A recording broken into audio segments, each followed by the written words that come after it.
Hello students, मैं हूं MK Yadav, founder and director of the IAS hub. आज हम सब के लिए एक बहुत ही बड़ी अनाउंसमेंट है जो मैं इस वीडियो के एंड में आपके साथ में डिस्कस करूंगा। अगर डैफ में उनको लगेगा कि आप 10 साल से अटेम्प्ट दे रहे हो, आप 5 साल से अटेम्प्ट दे रहे हो, आप 4 साल से अटेम्प्ट दे रहे हो, क्या उससे आपके इंटरव्यू के मार्क्स डिसाइड होते हैं? रैंक इंप्रूवमेंट के जो बच्चे हैं, क्या उनके चांसेस बढ़ जाते हैं? ओल्ड राजेंद्र नगर में रहते थे, घर चली जाती थी, फिर वहाँ से उसको पता था 1-1.5 घंटे में सर फ्री हो जाएंगे, फिर वापस आ जाती थी और फिर उसको अपने जो डाउट्स पूछने थे पूछ लेती थी। इन्होंने एक्चुअल यूज़ किया है टाइम का। सच में 3.5-4 महीने में इस बच्ची ने इस परीक्षा को पहले ही अटेम्प्ट में पास कर दिया with all India rank 30।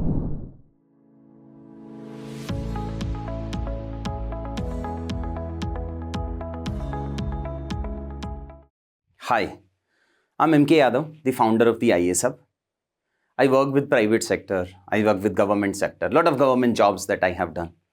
And we started the IAS Hub in 2018 और लास्ट 4-4.5 साल में 800 से ज़्यादा सेलेक्टेड बच्चों को मैंने मेंटर किया है, जिसमें से जो 2019 था, जो पहली साल था, सृष्टि देशमुख वाला जो बैच था, उसमें से 110 फाइनल सिलेक्शन हुए थे जो पहली साल में ही हुए थे।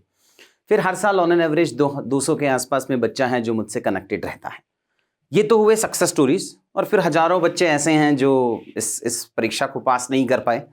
उनमें से बहुत सारों ने स्टेट पीसीएस पास किया है, बहुत सारे बाकी सारी एग्जाम्स में पास किए हैं एंड ऑल। सो एक कॉमन डाउट आता है, जो बच्चा सेकेंड अटेम्प्ट दे रहा है, थर्ड अटेम्प्ट दे रहा है, या जो बच्चा अभी इस परीक्षा की जर्नी में नहीं घुसा है, कि क्या नंबर ऑफ अटेम्प्ट्स मैटर करते हैं? कि अगर आप सेकेंड अटेम्प्ट में हैं, देखो कुछ तो नंबर ऑफ अटेम्प्ट मैटर करता है आपको खुद, कि जब सेकेंड अटेम्प्ट दे रहे हैं, आप थर्ड अटेम्प्ट दे रहे हैं, आप फोर्थ अटेम्प्ट दे रहे हैं, क्या आप इक्वली मोटिवेटेड हैं जो पहली बार था? आप एक किताब पढ़ रहे हैं, फर्स्ट अटेम्प्ट में आपने इसको अंडरलाइन किया है, आपने हाईलाइट किया है, सेकेंड ईयर भी आप उतने ही मोटिवेशन से उसको पढ़ रहे हैं क्या?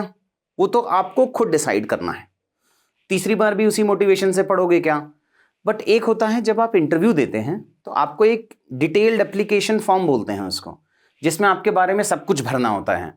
आप कहाँ से आते हैं, आपके पेरेंट्स कहाँ से आते हैं, कौन सी ईयर में आपने ग्रेजुएशन किया था, किस स्ट्रीम में ग्रेजुएशन किया था, 10th कहाँ से किया था, 12th कहाँ से किया था, कितने यूपीएससी के अटेम्प्ट दिए हैं पहले।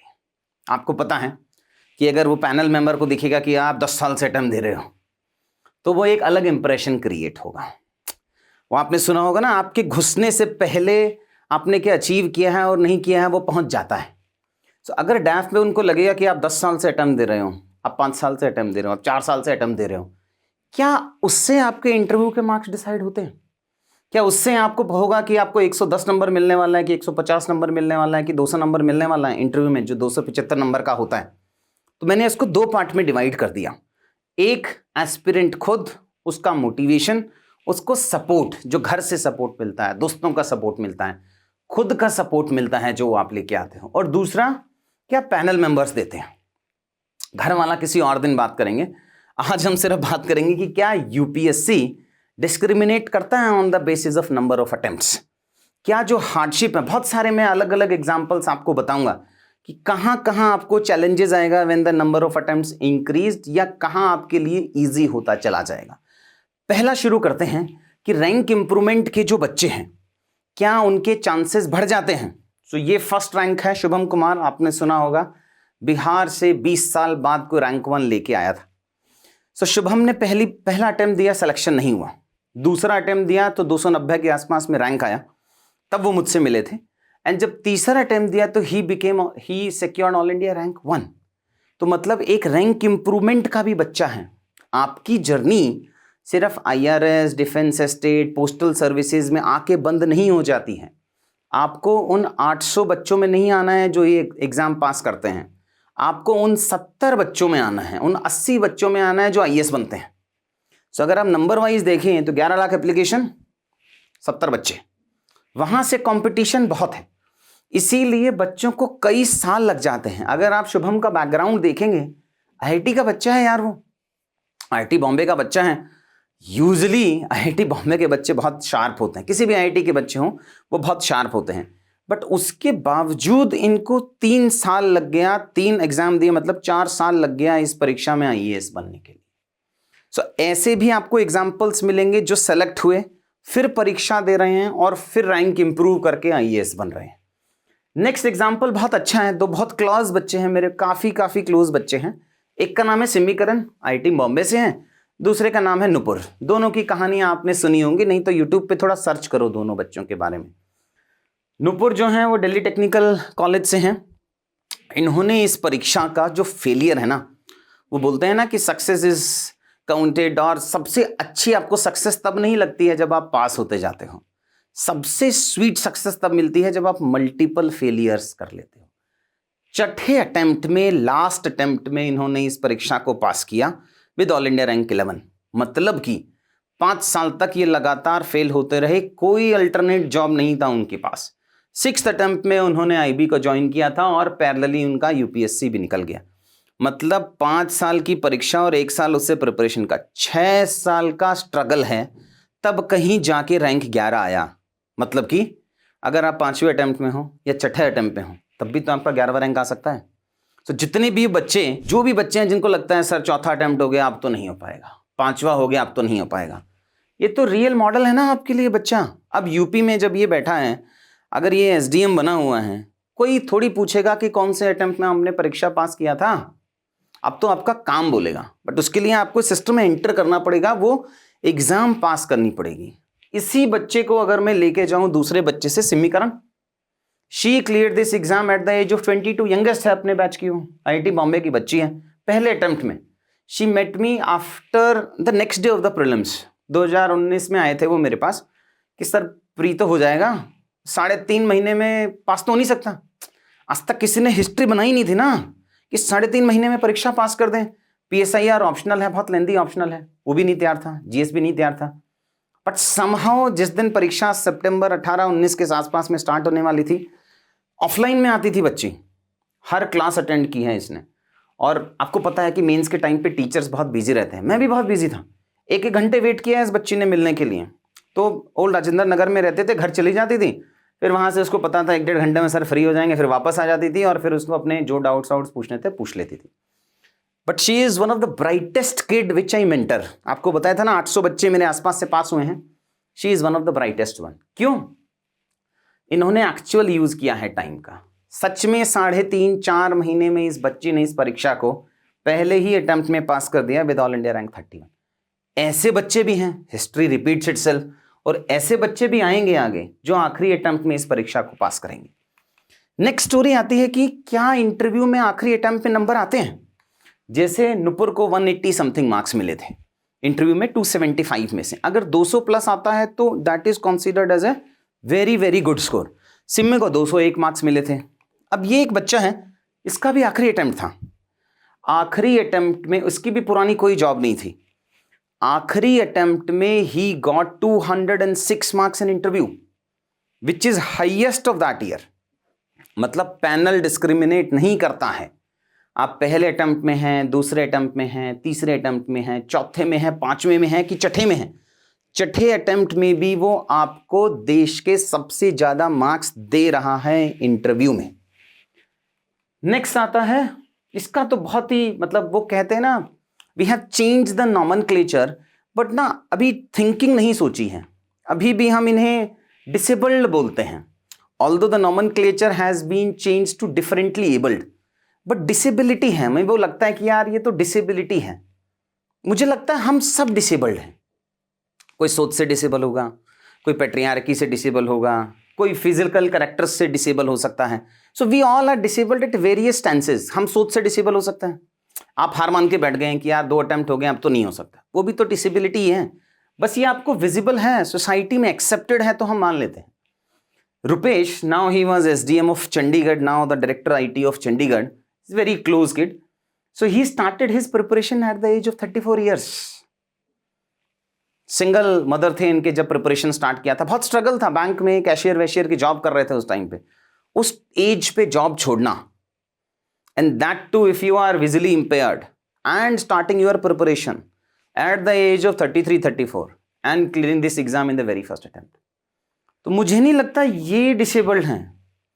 वो हम हजारों लाखों में डिसेबल्ड हैं जो ये सोच के बैठे हैं कि ये काम नहीं हो सकता मुझसे, ये काम तो मैं नहीं कर पाऊंगा, यूपीएससी तो निकल ही नहीं सकता है। आपने कितनी कहानियां सुनी होंगी उन बच्चों की जो नॉर्मल डिस्टेंस लर्निंग से रैंक 1 लेके आते हैं, या 2006-7 में लाया था एक बच्चा, या 23 साल में डिस्टेंस लर्निंग से पास होके फिर आईएएस बन जाता है। बहुत, हर बच्चे का अपना स्ट्रगल है यार। जैसे आपका एक अपना लर्निंग कर्व है, वैसे ही हर बच्चे का अपना स्ट्रगल है। और बहुत सारे बच्चों की कहानी मैं बताऊंगा। ये मृदुल है। So Mridul got selected into IIT, but उसने बोला नहीं मुझे तो आईएएस बनना है, तो वो आईआईटी ज्वाइन नहीं किया उसने यार। एक इंदौर के नॉर्मल कॉलेज से उसने ग्रेजुएशन किया and became the youngest IAS of 2022 batch. Prelims के टाइम पे बच्चा हॉस्पिटलाइज्ड था, मेंस के टाइम पे इसको कोविड था, अलग रूम में बैठाया था, तबीयत खराब थी, फीवर में एग्जाम लिखा है। उन सब के बावजूद उसने पहले ही अटेम्प्ट में ये परीक्षा पास कर दी। ये भी हार मान ही सकता था। दिसंबर में बात हुई थी हमारी जो एग्जाम से कुछ दिन पहले। आप यूजुअली टीचर्स को, मेंटर्स को कॉल कर लेते हो कि यार ना गड़बड़ चल रहा है, बिकॉज वो परीक्षा का उन्होंने लेवल इतना बना रखा है कि कॉन्फिडेंस आने ही नहीं देते यार, परीक्षा पास भी हो सकती है। सो परीक्षा से 15 दिन पहले ये सोच के बैठा था कि इस साल तो होगा नहीं, बिकॉज तबीयत खराब है, तैयारी है नहीं, तो कैसे ही चलेंगे काम। बट समहाउ मेहनत किया बच्चे ने, कन्विंस किया हमने भी, औरों ने भी कि परीक्षा दे देते हैं। बन गया पहले ही अटेम्प्ट में आईएएस, अपने बैच का यंगेस्ट है। फिर रितिका है। Ritika is again one of the finest kid which I know. Ritika 2019 की यंगेस्ट है, एसआरसीसी के पास आउट हैं। सो जब ये इंटरव्यू दे रहे थे तो उनके फादर को कैंसर डायग्नोज हुआ था सेकंड टाइम। अब आप सोचो, एक न्यूक्लियर फैमिली है और आपके फादर को कैंसर डायग्नोज हो जाए और आपको 1-1.5 हफ्ते बाद इंटरव्यू देना है, आपका स्टेट क्या होगा प्रिपरेशन का। ये इसका फर्स्ट अटेम्प्ट में था। अब फर्स्ट अटेम्प्ट के बाद सेकंड अटेम्प्ट आया। Now both her parents passed away because of cancer, father also, mother also, and she is doing wonderful work in Himachal Pradesh. आप किसी भी हिमाचल के ठीक ठाक से लेवल ऑफ इंडिविजुअल या सिटीजन या ऑफिसर से आप अगर इनके बारे में पूछेंगे, she is doing extraordinary work. तो ये इनका पर्सनल हार्डशिप है। किसी के पास पैसा नहीं होता है, किसी के पास लोग नहीं होते हैं। आपका बैकबोन होता है ना, फैमिली आपका बैकबोन है।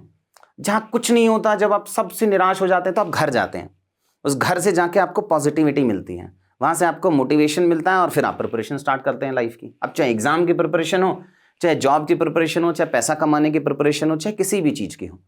सो ये अपना हार्डशिप है इनका। Loss of both the parents is a personal hardship. Trust me, ये बहुत ही बड़ा प्रॉब्लम हो जाता है अगर आप 22 साल के हो और अचानक से दोनों पेरेंट्स की डेथ हो जाए ना। What is the motivation in life, कैसे लाओगे? उस मोटिवेशन को तो उन्होंने ओवरकम किया ही, साथ में she is doing wonderful work right now as an SDM. एक और है ललित, ये भी विजुअली इंपेयर्ड बच्चा है। ये इंडिया इंफॉर्मेशन सर्विसेज में सेलेक्ट हुए थे उस बार। इस बार ये वापस से इंटरव्यू दे रहा है। बहुत ही पॉजिटिव बच्चा है यार ये, मतलब ऐसा लगता है ना कि कुछ कुछ लोगों से आप मिलते हो और आपको लगता है मजा आ गया। सो ये वैसे वाला बच्चा है। आप इसके वीडियो देखो या आप इससे इन पर्सन मिलो, मतलब एकदम पॉजिटिव मोड पे ही रहता है ये बच्चा मुझे पॉजिटिविटी देता है। सो इस बार इंटरव्यू है, कोशिश करते हैं इस बार कि ये आईएएस बन जाए, रैंक इंप्रूव कर रहे हैं। सलोनी शर्मा, ये भी पीडब्ल्यूडी कैटेगरी में आते हैं और इंटरव्यू 2 अटेम्प्ट दिए हैं इन्होंने। लॉयर हैं बैकग्राउंड से, हरियाणा कैडर हैं। फर्स्ट अटेम्प्ट दिया तो she got very less marks in interview, 130s में आ गया। कुछ कुछ गलतियां की थी, कुछ कुछ काम किया, और सेकेंड अटेम्प्ट में उनके 195 मार्क्स आए। तो मतलब ऐसा नहीं है कि अगर फर्स्ट अटेम्प्ट के इंटरव्यू में कम नंबर आ रहे हैं तो अगली बार भी कम ही आएंगे। आपके सामने है कि इन्होंने 50, 55, 60 नंबर बढ़ा लिए इंटरव्यू में। तो 130 से 195 के आसपास में आए हैं। तो जो मैं पर्सन विद डिसेबिलिटी की बात कर रहा था, तो ये आप ये नहीं सोचेंगे कि अब ये आ गया है तो अब इससे चेंज नहीं हो सकता है। जुबिन मोहपात्रा, इसका भी बहुत स्ट्रगल है यार बच्चे का। He was a working professional working in Bangalore. When he was working he took only 1 week का leave and gave the attempt, और 240 कुछ रैंक लेके आया और आईपीएस बन गया 235। नेक्स्ट ईयर में सोचा अब तो रैंक इंप्रूव करना है, अब तो आईएएस बनना है, जॉब छोड़ दिया। जॉब छोड़ के अटेम्प्ट दिया तो 379 पे बैठ गया। यहां पर भी शायद आईपीएस मिला था इसको। तो जॉब कर रहा था तो अच्छा रैंक आया, जॉब छोड़ दिया तो खराब रैंक आया। फिर इसने आईपीएस की ट्रेनिंग ज्वाइन कर ली, और ट्रेनिंग करते करते कोविड का टाइम चल रहा था, और कोविड में his mother passed away. He was very disturbed. ये ना बहुत कुछ अच्छा नहीं चल रहा है ज़िंदगी में। कोविड का फेज़ हम सब ने देखा है, बहुत आसपास के लोग गए हैं हमारे उस टाइम पे, And when it's such a distress situation, when he gave the attempt, he got All India rank 46. So जो आपको लग रहा है ना कि ये तो जिंदगी यहाँ खत्म है, मुझसे नहीं हो पाएगा, ये सब बच्चे हैं, इनकी कहानी आप सुन रहे हैं ना। आप ऐसा भी तो चाहेंगे कि आज के 5 साल बाद मैं या कोई और स्पीकर ऐसा प्रेजेंटेशन दे आपको और आपकी फोटो लगी हो यहाँ पे। वो तो सपना आपको खुद फुलफिल करना पड़ेगा। आपको कोई प्लेट में लगा के तो देगा नहीं, देखो लाइफ में ना, कि बस अब सर ऐसी हमारी फोटो डाल दें या कोई फोटो डाल, ऐसा नहीं होगा यार। एफर्ट्स तो करने ही पड़ेंगे आपको। गौरव है, गौरव ने स्टेप बाय स्टेप किया। पहले उन्होंने स्टेट पीसीएस पास किया। स्टेट पीसीएस पास करने के बाद पहले ही अटेम्प्ट में उन्होंने यूपीएससी में 13 रैंक लेके आ गए। तो ऐसे भी बच्चे होंगे जो ऑलरेडी कहीं जॉब कर रहे हैं स्टेट पीसीएस में या एसएससी में या बैंक पीओ में, उसके साथ में अगर आप एग्जाम दोगे तब भी आपका रैंक बहुत अच्छा आ सकता है। ये जो सक्सेस स्टोरीज ना, मैंने आपको, आप सब अलग हो इनसे, इनकी अपनी कहानी है, आपकी अपनी कहानी है, बट हमें एक दूसरे से सीख लेना चाहिए। मतलब they can only act as a motivation, but motivation बेटा कितना दिन रहेगा? 5 दिन रहेगा, 10 दिन रहेगा, 15 दिन, फिर वहीं चले जाओगे। सो अगर कंसिस्टेंट मोटिवेशन लेके आना है ना, तो आपको डिसिप्लिन से आएगा। आपको डिसिप्लिन लाना है कि आप हर दिन में 10 घंटे पढ़ेंगे, 12 घंटे पढ़ेंगे, 6 घंटे पढ़ेंगे, और वो डिसिप्लिन जब आपकी आदत बन जाएगी तब आपको मोटिवेशन आएगा। आप में से कुछ जिम जाते होंगे, है ना? तो जिम जाते हो, आप सपोज करो 2 साल से जिम जा रहे हो या वॉक पे जा रहे हो, और अचानक से आपने जाना छोड़ दिया। एक वो वैक्यूम फील होता है ना कि यार दिन कंप्लीट नहीं हुआ, क्लोजर की फीलिंग नहीं आ रही है। वही ये यूपीएससी को पास करने का तरीका है कि आपको डिसिप्लिन लाना है। वो डिसिप्लिन ही आपका मोटिवेशन बनेगा, वो ही आपको जो सक्सेस रीच करनी है उसकी तरफ पुल करता रहेगा। बाकी लास्ट का कोट अच्छा है, whether you think you can और you think you can not, you are right. वो डिसेबिलिटी और सोच तो माइंड में है ना, अगर उस माइंड को हम कंट्रोल कर पाए तो then success is the least which you can gate.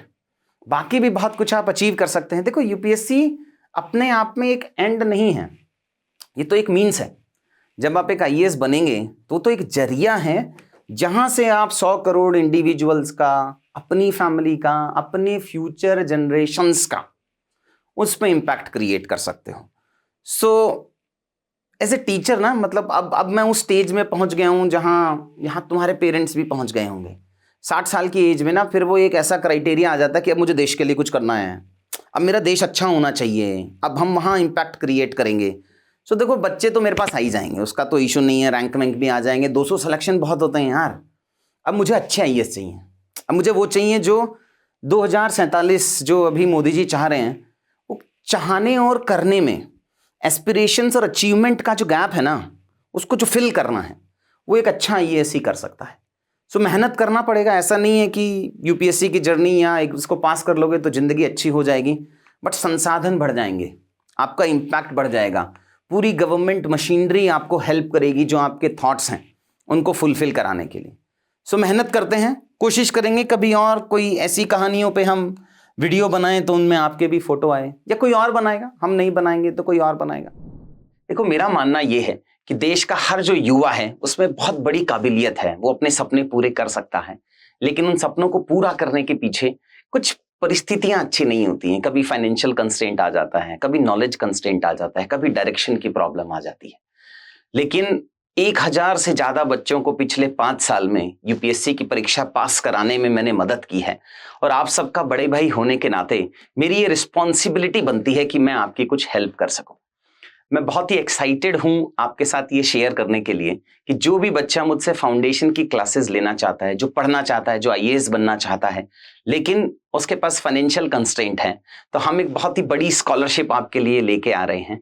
जिस भी बच्चे को वो स्कॉलरशिप एनरोल करनी है, नीचे डिस्क्रिप्शन में हमने एक लिंक दिया है, उसको बहुत अच्छे से भरो। एक स्कॉलरशिप का छोटा सा हम टेस्ट लेंगे आपका, और जिस टेस्ट में जैसी आपकी परफॉर्मेंस होगी उसके हिसाब से हम आपको स्कॉलरशिप देंगे। सो आओ यूपीएससी की परीक्षा शुरू करते हैं और तैयारी शुरू करते हैं। Thank you.